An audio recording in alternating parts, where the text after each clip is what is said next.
Telling you about this now. Okay, so the characters are Marcel Van Twig, aged 20, Pete Kelly, aged 17, Mondry Legaunt, aged 19, Jasmine Staple, aged 13, Susie Mondrian, aged 18, Delta Kandinsky, aged 15, Bellamy Bowie, aged 14, and Ziggy Zappa, aged 16. Okay, so after the squirrels finished with Pete, Pete was injured. He was currently living in the container which he furnished like a proper home. When Bellamy went to see what's on the other side of the wall, the same wall that had the squirrels, it was just getting dark. So Bellamy decided to spend the night in the container. When he opened the container door, he was surprised to see that it was fully furnished like a house. He was even more surprised to see someone living in it. It was Pete Kelly. Bellamy noticed that he was injured, so Bellamy helped his injury with leaves. Then Pete explained, I love here, but just don't go over that wall. Why are you injured? I'm injured from the squirrels from that wall. But I've come here to say what's over that wall. Just don't. Not unless you want to look like me. Bellamy looked disappointed and said, Sir, I can't go over that wall at all. No, it's dangerous. So anyway, where's the food? I'm starving. Pete pointed to the box on the floor and said, That's something called a fridge. It's got plenty of food, and over there's where the water is. Bellamy noticed the water came from a water butt with a lid. Bellamy looked in the fridge and found a packet of crisps. Then he sat down and said, Where should I sleep? You've only got a single bed. You can sleep on the sofa. And Bellamy did exactly that. Bellamy decided that if he was to go over the wall, he would need someone to fight the squirrels whilst Bellamy takes a look. So the next night, Bellamy decided to go outside at night to find someone to work with him. He walked through the night, around the hill, through the fields, into the street. Then he stood next to a house and waited for someone to discover him. No one did, so he went back to the container. He did the same for 3 nights, but on the 4th night, when he was standing next to the house, someone looked through the curtains. Then they went out through their front door. They walked towards him. It was Marcel Van Twig. Marcel looked nervous and said, Who are you? I am Bellamy Bowie, and I am from Grap At and Dazan. I mean no harm, but I am here to warn you. Warn me? About the ladders. Then the two walked through the night back to the container. Bellamy opens the door and Marcel walked in. Pete woke up and he said, "How's los?" Marcel. Then Bellamy said, "I've come to warn him and to neglect plans." Okay. The letters are dangerous. War. Yanama flying vehicle. I loved that vehicle. Wow, the ladders added my grab to attack at a part and to passes. Pete looked shocked and said, "What would we do that?" "I don't know, but that is one of the reasons why I want to get over that well. Another reason is that ever since I came here, I noticed that wall, and I had the dream to see what we are being contained like this." Then Pete said, "Follow my Osterlodded. He wants to get over this 10-meter high wall where there are squirrels who did this." Pete showed Marcel his injury. Then Bellamy said, "What's your opinion on this matter, Marcel?" "Whoa, I'm on time about this, Molly. I don't want to go over this wall because I don't want to be contained on this area for the rest of my life. I also want to stay here because, as Hart said, I might get attacked by the squirrels." Bellamy looked cross and said, "I'll set you here to fight the squirrels whilst I take a look." Marcel said, "Look, I don't like violence. I don't like porn, and I'm not attacking those squirrels." "But they attacked Pat." "I'm not fighting them." "Then what shall we do?" "We'll stay in this container away from the others." 2 weeks later, there was a knock on the container door. Marcel opened it, and in came Delta Kandinsky. Delta looked cross and determined.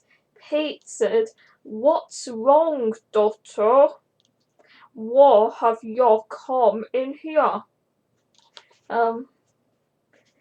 Can conquer one. War. Kakida of Kakuhia kill. He keeps his Kakilkan calls cats, and he comes on cakes kills and can to the geekies. Can he find them in here? Can he kia?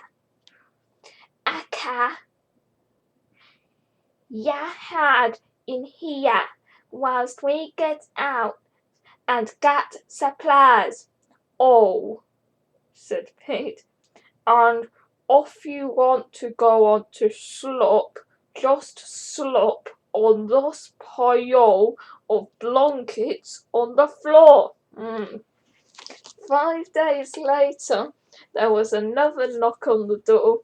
Delta hid behind the sofa. Bellamy went to open the door. There were 2 people there, Susie Mondrian and Ziggy Zappa. Both of them looked scared. Pete looked concerned and said, "What's wrong? Are you on the run again?"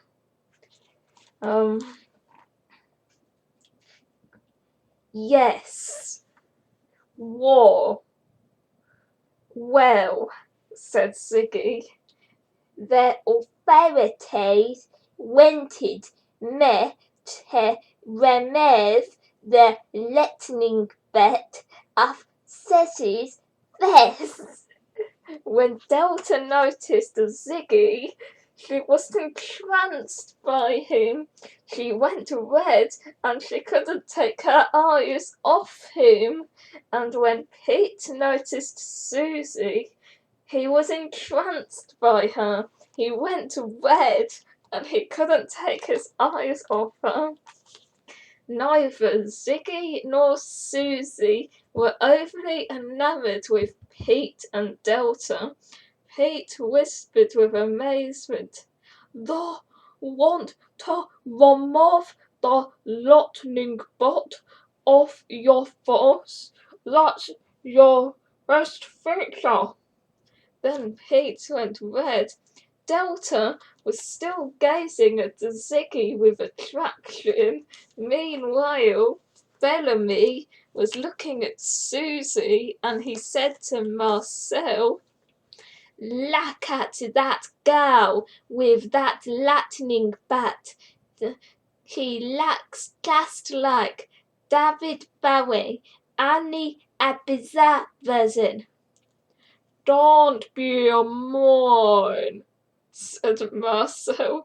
"I know I'm from 1702, but I know what the word bizarre means, so be quiet."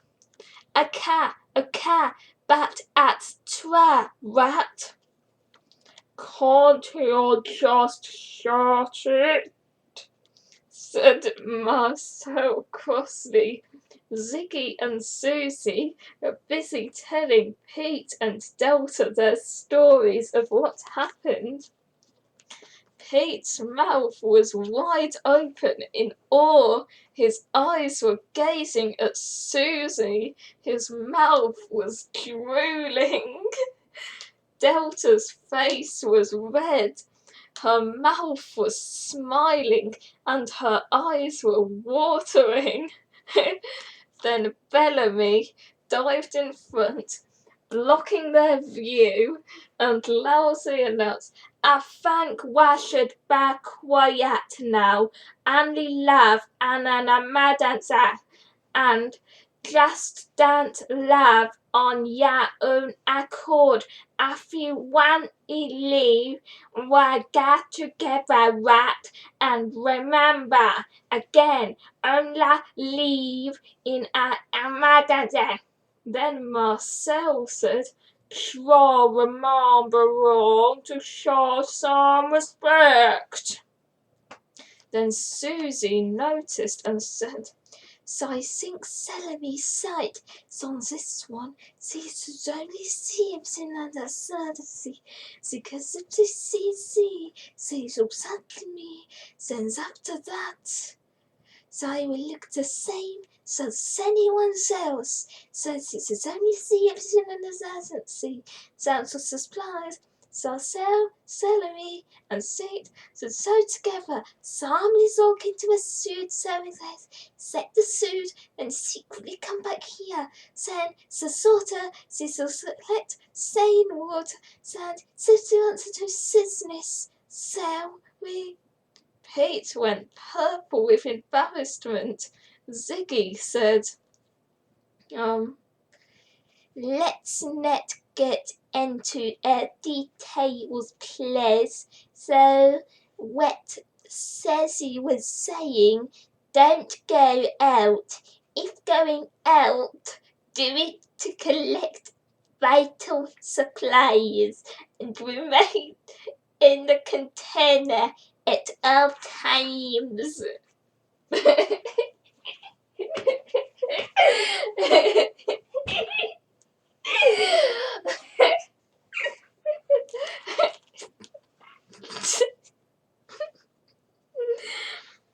Three days later, there was another knock on the door.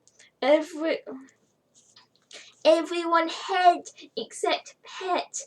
He lives here. Pet was shaking in fear. I'll be the one who will be on hold on, no, said Marcel. Everyone hid in the container room. They hid behind the sofas, in and under the bed, in the fridge and behind the cupboards and under the rug. Marcel nervously walked through the door and to the container and opened it. It wasn't the authorities, it was a person. She was Marjorie Legaunt. Marjorie's appearance has changed. Everyone emerged from their hiding places. Bellamy looked at Marjorie and burst into laughter. Marcel shot him an angry gaze. Pete and Susie went towards Marjorie with kind, sympathetic expressions, and Marjorie told the group everything. Bellamy suddenly felt regretful of how he laughed at her. Pete's injury had mostly healed. When Susie saw Marjorie, they knew that they would become best friends. So anyway, Marjorie told the group everything. She told them about every procedure the authorities gave her and every person of Group Ruby. Then Pete said, "Can't we solve those people? It's too much of a risk," said Mercer.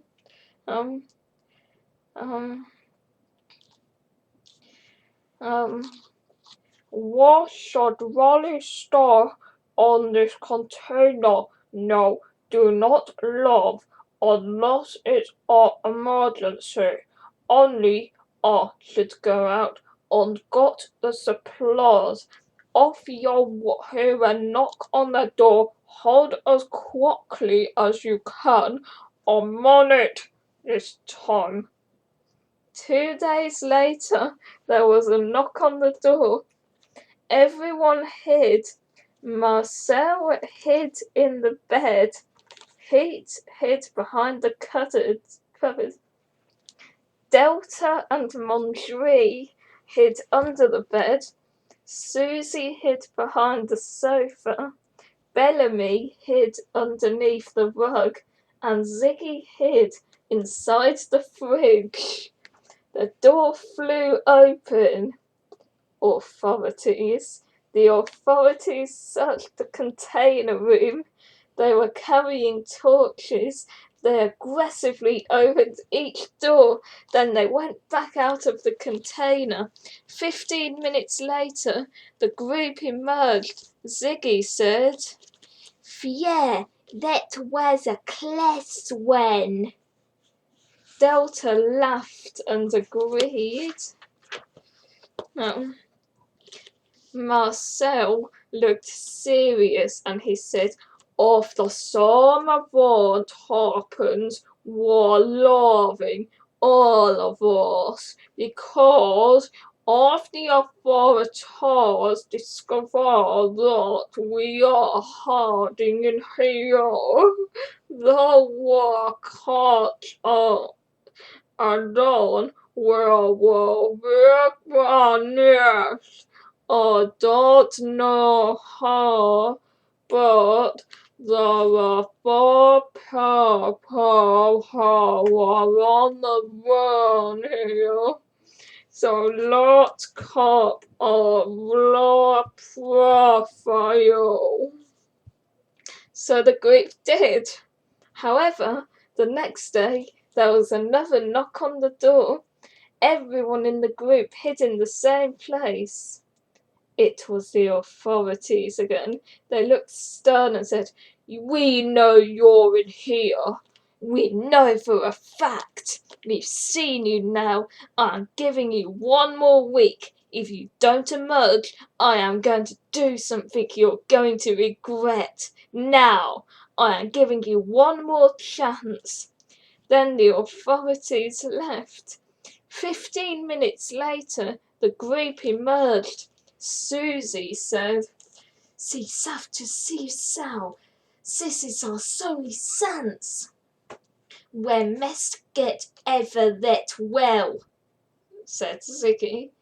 "But those squirrels," said Pete. "They might attack again," said Sarsavasaurus. "No, I'd rather stop here. You got out above the authorities." Then Marcel said, "Okay, if you're insist, since you're not to live here." Okay. The group said goodbye to Pete. Then they opened the door and headed off in secret towards the walls. They walked undercover for about a mile. Then they got stopped by Jasmine Staple in the safe woods. Jasmine was smiling and she skipped towards them. You.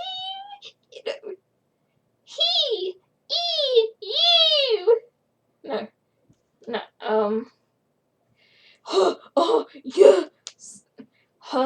Yeah, said Muffy. Jasmine Steeple.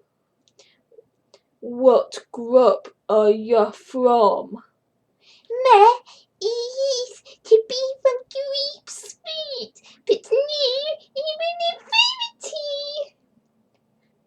You don't look like an authority to me. Then Delta said, "Kikavaki and undercover concatally, Kiffy covering a cavity, gets that in a cavity, whereas his might be Gizzo." So, Jasmine, can you contact us? Jasmine smiled and said, "Yes, please." "Yeah, can cast the case, Caxon kind of cancer." Jasmine looked excitedly into the air. "KK to scale, 10 meter kite cool." Jasmine said, Yes. Let me group. I'm the most popular person in my community now." Then Ziggy said, "If she's the most popular, she might lose her friends." Then Susie said, she shook shivered. Shabbat said, "Set us with us." Then coming kickers, come the kitchen. Jasmine looks excited. Then Jasmine joined the group. The group walked on for about half a mile. That's when Pete approached them, limping slightly, red-faced, sweaty, and determined. Pete stopped and gasped. When he got his breath back, he said, "I've decided to come with you on this mission. I've realized that it's harder than us staying at the container where the authorities could burst in at any moment. So I've chosen to join your Pete was carrying a bag. What's it? Food, water, other essential supplies in case of a manager. Anyway, so keep covering, otherwise he will find us. So the group of 8 headed towards the wall in the populated side of the woods. Pete reached inside the bag. Then they headed to the wall.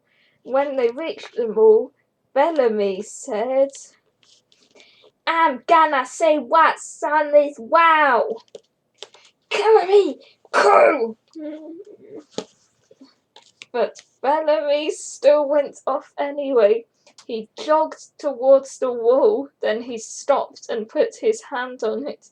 Suddenly, spikes came out of the wall's surface.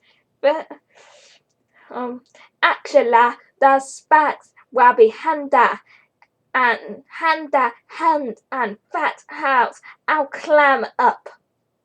Mondri and Marcel stood behind him looking worried. Bellamy put his foot on one spike and his hand on another. Then he began to climb, but once he reached 4 meters, the spikes disappeared and he fell. Fortunately, Mondri and Marcel caught him. Mondri said crossly,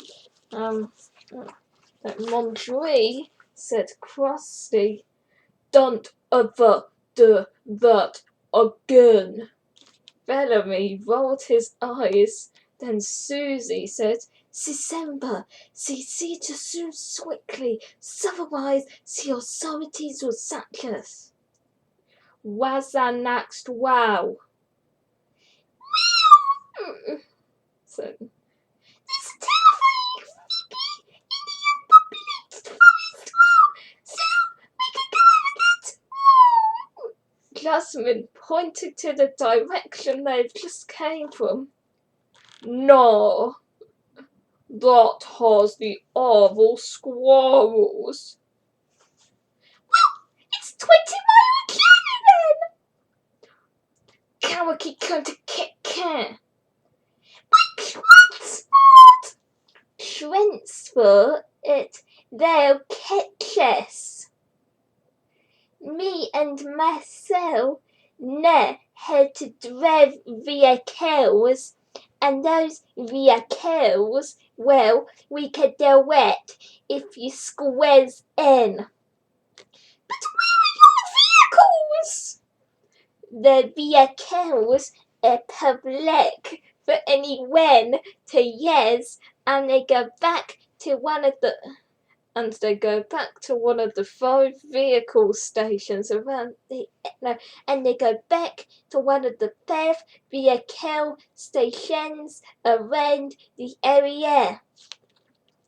"Where's the closest one?" "Pretty close, about a mile actually." So the group walked a mile to the vehicle stations, where they selected 2 vehicles. They drove the vehicles for 20 miles at 50 miles an hour. Then they parked the vehicles near the wall. It looked much taller than when the group approached the wall. It was huge. It was towering. It was 50 meters tall.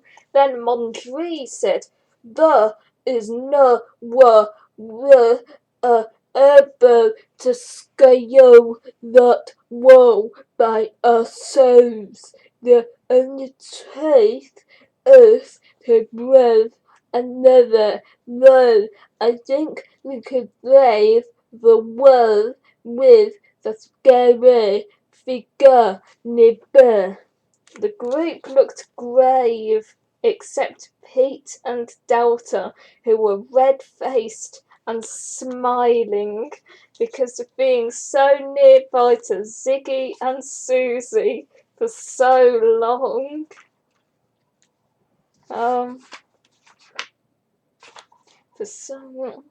The group set off back into their vehicles 7 miles towards the unpopulated side of the woods, and as there were no roads in the woods that side, they still had to walk 2 miles through those woods to the wall, and after they had walked a mile, they discovered the figure. It looked just as terrifying as it did before. The group started shaking. Then Mondri said nervously, "We should turn back now." Bellamy was the only one who wasn't scared. He said, What are you freaking out about? I want to check it out." Then he walked towards the figure. Mondri said quietly, "His cruiser wouldn't do that if it was him." Then Bellamy reached the figure. The figure didn't move. That's when they realized they could see other figures just like that, about 100 meters away in both directions, forming a 20-mile line of them. "That's as a setup! That isn't real! That is a scarecrow!" Then he kicked it. He looked around and said, "And there's scarecrows! And there's scarecrows! They're not real! Come on!" So the group nervously followed Bellamy through the woods. Then Ziggy said, "I'll put my hand in this well to check." So Ziggy did, and nothing happened. "Well, I guess it's safe to claim there are trees nearby. We could climb these, then we could see who's over their wall." Quiz kicks the cool. Can't want to climb over. Cook your hand up. Give you coke how to climb a tree. Delta, Marcel, Pete, and Ziggy put their hands up. Pete said nervously, "I might know how to climb a tree, but I'm not climbing that." Then Bellamy rushed forward. "You didn't put your hand up." "I've just realized I can climb one now." So Delta, Marcel, Bellamy, and Ziggy went forward to climb the tree closest to the wall. Pete, Jasmine, Susie, and Mondri hung back nervously. Bellamy reached the top first when he saw what was over the wall. However, Jasmine felt a hand go on her shoulder. Jasmine squealed. The others looked round. It was an authority. Delta, Marcel, and Ziggy went to check. Then Ziggy shouted, "Run to the vehicle! Run to the vehicle! Station, follow me!" Jasmine struggled out of the authorities' grasp. The others who were in the tree got down as quickly as they could, and soon everyone took off running to the vehicle station. They ran as quickly as they could through the woods. The authority was still chasing them. Once they reached the vehicle station, Marcel said, "More on the go will drive your got in the bog." "No, we'll get into different vehicles." They took Ziggy's option, even though only 2 of them actually know how to drive. Then Marcel shouted, "Do you really think that the wars idea on law to us know how to drive those things?" "Yes." "Well, okay, have it in your way then." Every member of the group chose a different vehicle to drive. They were called cars. Marcel chose a Volvo. Pete chose a Ford Transit van. Mondri chose a BMW. Jasmine chose a Peugeot. Susie shows a Mini, Delta shows a Jeep, Bellamy shows a Ferrari, and Ziggy shows a Vauxhall. And one by one, the cars drove out of the depot. The authorities had their own cars. They had green rectangular cars with yellow and white stripes. Marcel and Ziggy already knew how to drive. Delta and Bellamy learnt how to drive almost straight away. Jasmine and Susie took a few minutes to learn. However, Pete and Mondri just couldn't figure out how to make their cars start. They pushed buttons and pulled levers, but they didn't move from their places. The authorities were driving around outside. Marcel had 3 authorities chasing him. He swerved around trying to trick them. Then he accelerated up to 120 miles an hour.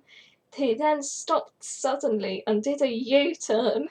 There were authorities in front of him. Marcel began to accelerate again. He had authorities coming towards him as well. Marcel turned right, accelerated to 70 miles an hour. Suddenly, the 10-meter-high wall approached him. It got closer and closer until crash! Marcel's car hit the wall. Both car and wall looked partially broken. Marcel realized that he could escape into the outside, into freedom. Then something stopped him from running out through the gap. He had to wait for the other members of the group. Meanwhile, Pete was still in the car depot in his van, which he still hadn't figured out how to drive yet. Mondri had driven off quite a while ago, so he decided to climb out of his van. He noticed something inside called a public cross-vehicle phone line for anyone, no numbers required. Pete was from 1586. He had no idea what one of those was, but he decided to check it out anyway. He pressed some buttons. It didn't work, so he went outside. That's when he saw Marcel's car. It had crashed into the wall. There was a large crack and a small gap in the wall. Marcel stood next to it. Pete ran back inside immediately and he tried to work out how to use the device again. Meanwhile, Mondri was cautiously driving along the road. She kept turning the steering wheel too much. She nearly came off the road altogether. She kept jerkily accelerating and braking the car. She had no idea what most of the buttons and levers meant, and she was confused about the order of the 3 pedals. She was startled to see an authority chasing her. She was even more startled to hear a voice. Pete's voice. He said, Marcel has created a gap in the wall. Can everyone in our group drive to where Marcel is? His car is crushed next to the wall. It's not the red shirt. Can you stop your cars there? Mondri saw Marcel and she shakily drove the car nearby. Then she got out. Marcel looked happy to see her. Then Marcel said seriously, Keep watching and stay hidden from the authorities. I will keep a lookout. Then Jasmine heard the voice in her car. Straight away, she located Marcel and Mondri. She drove towards the red wedge shape. Marcel sternly ordered her to drive towards him. Jasmine took no notice. She reached the wedge, she drove up it, then the car flew over the wall. Susie also heard the voice. She had two authorities following her. She zipped around in her Mini. She turned in bizarre point turns, confusing the authorities. Then three more authorities closed in on her. Susie drove in donuts. The authorities backed off. When they backed off, they formed a gap large enough for the car to drive through. She drove through it. She drove away from the authorities, who were stunned. She then located Marcel and Mondri. Then she parked her car near them. Susie got out. Marcel gestured her to duck. Whilst Pete was talking on the radio, what he didn't realise that the radio was also connected to the radios in the authorities' car. That's when he saw 10 authorities closing in on him. The authorities got out of their cars, grabbed Pete, and walked him outside. When Pete was still talking, Delta was driving, and she just couldn't find Marcel, Mondri, and Susie by the wall. She drove around. She had no one chasing her. That was good. That's when she saw authorities marching someone outside. It was Pete. Delta then leapt out of the moving car, dived onto the ground below, then ran towards them. She then approached them, dived onto the ground next to their ankles, and she tried as hard as she can to trip them over. Success. The authorities are sprawling on the ground. Delta grabbed Pete's hand, then together they found and ran towards the three by the wall. Meanwhile, Bellamy was enjoying trying out his fast new ride, and instead of trying to find the five, he went on to the nearest long straight piece of road and accelerated. He relished the exhilaration. His car got faster and faster until it reached 150 miles an hour. Bellamy felt a sense of extreme excitement and thrill. Then he noticed the red wedge. Bellamy immediately recognized it as a ramp. He turned around, accelerated again, then at 120 miles an hour, he hit the ramp, flew up it. The car spiraled in the air over the wall. Ziggy noticed Bellamy flying over the wall, so Ziggy decided to have a go. Ziggy drove back, then he accelerated. His car was not as powerful as Bellamy's, and he only got to 80 miles an hour before he hit the ramp. Ziggy's car still flew in the air over the wall.